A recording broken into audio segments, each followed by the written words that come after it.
Donc le suivi en oncologie, il a plusieurs objectifs. L'un des objectifs, c'est d'informer le patient en continu sur sa maladie, les traitements qu'il a reçus, parce qu'on a un enfant en bas âge qui peut se poser des questions quand il grandit, quand il devient adolescent, quand il devient jeune adulte, sur sa maladie.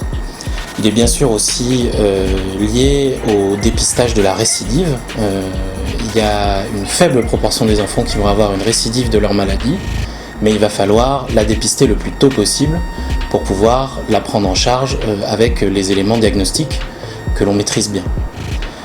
Il y a aussi un suivi qui est spécifique aux leucémies et aux toxicités à long terme.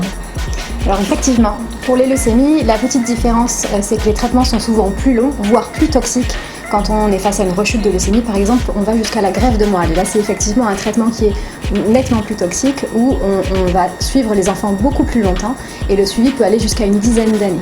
Il existe des cohortes de suivi de patients, notamment l'étude Léa pour le suivi des enfants atteints de leucémie.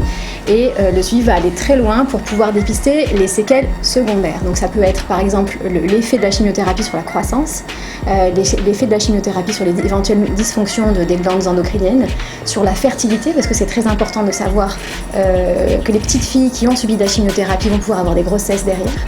On va regarder la toxicité cardiovasculaire de toutes ces chimiothérapies pendant l'enfance. On va regarder aussi éventuellement l'arrivée d'un deuxième cancer qui va être très très très important à regarder.